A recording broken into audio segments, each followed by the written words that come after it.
Bonjour à tous, alors je vous propose dans cette vidéo l'exercice 1, la partie A du bac ES Centre étranger juin 2019. Cette partie A c'est sur les probas conditionnels, ça va être assez court, plutôt rassurant. Et la partie B, ça parlera de la loi normale et on fera aussi un intervalle de fluctuation asymptotique. Donc ça sera dans la prochaine. Donc ici on va bien lire le texte, faire ça tranquillement, pas de difficulté majeure. Alors les choses intéressantes à signaler, bon déjà les deux parties A et B sont indépendantes, donc on peut les faire séparément, il n'y a pas de souci. Et ça sera important dans tout cet exercice, il faudra arrondir les résultats approchés au millième, notamment quand on fera l'usage de la calculatrice. Pour la loi normale, il faudra arrondir au millième, et pour l'intervalle de fluctuation, ça sera la partie B.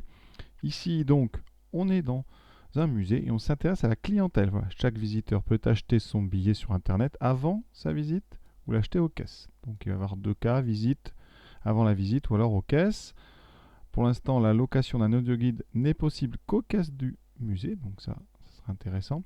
Et il s'interroge, le directeur, sur la pertinence de proposer la réservation des audioguides sur Internet. Et on fait une étude. Voilà. Alors cette étude, donc ici, on a trois phrases, donc il va falloir décoder chacune de ces trois phrases. La première, 70% des clients achètent leurs billets sur Internet. Alors ce qui est intéressant quand on fait ce genre d'exercice, c'est de traduire tout de suite en probabilité avec des lettres. Donc ici, on a deux lettres. Le A, c'est pour audioguide, donc ça jusque-là, ça va. Par contre, le B, donc ça sera l'autre, ça sera avant la visite. Alors cette première phrase, donc 70% des clients achètent leur billet sur Internet, c'est donc la probabilité, vous voyez on choisit un client au hasard, c'est donc la probabilité qu'on choisisse quelqu'un qui a acheté son billet sur Internet. Et Internet, c'est donc, avant la visite, c'est B. Donc la probabilité de B, on vous le dit, c'est 70%, donc c'est 0,7. D'accord ?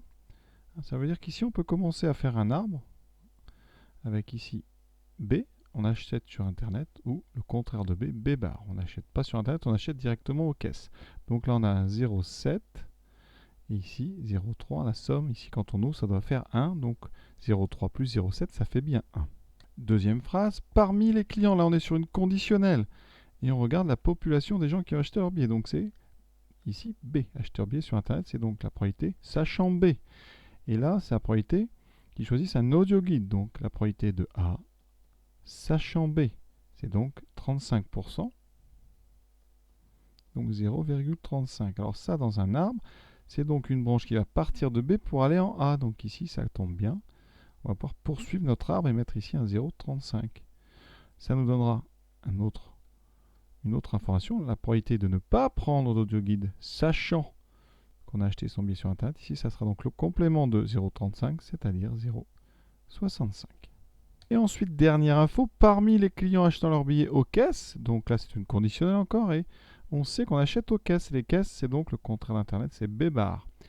55% choisissent une visite avec audio guide, donc c'est la probabilité de A, sachant B bar. Et ça, c'est donc 55% qui fait 0,55, et donc ça va se mettre sur un chemin qui va de B bar à A. Donc ça, ici, je vais mettre 0,55. Et donc, la probabilité de ne pas prendre d'audio guide quand on a acheté aux caisses, ça sera donc 0,45, le complément de 0,55 à 1.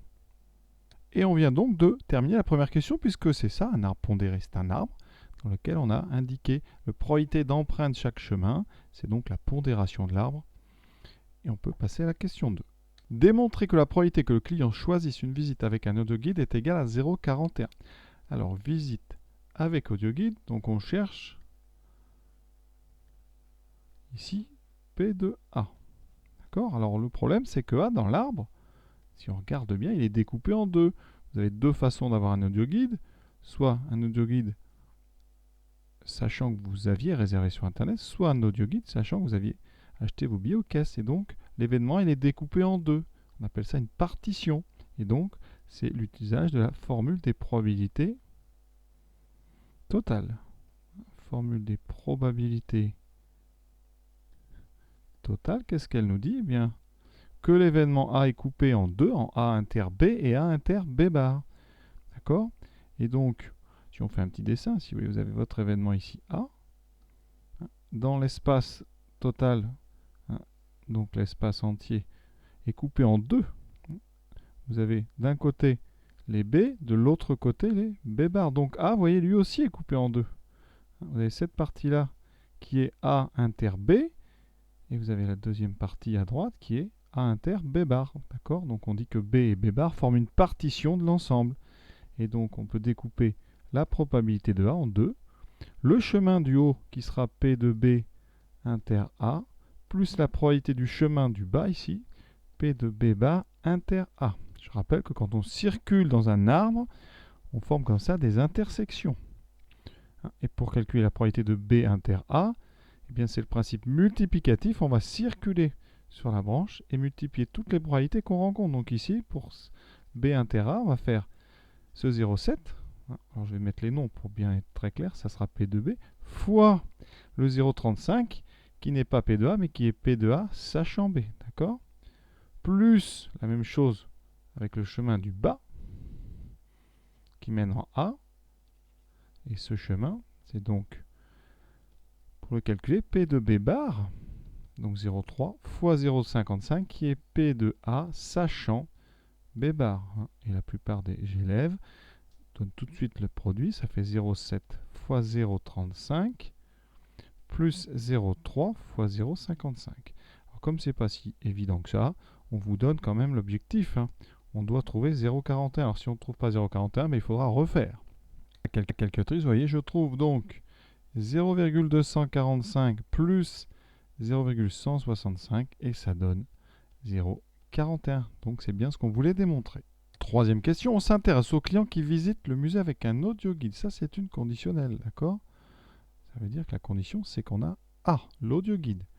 Et là, on nous dit quoi? Si plus de la moitié d'entre eux ont acheté leur billet sur Internet, alors le directeur proposera à l'avenir la location de l'audio guide sur le site Internet. Donc voilà, que va décider le directeur? Donc ici, mais qu'est-ce qu'il faut calculer nous?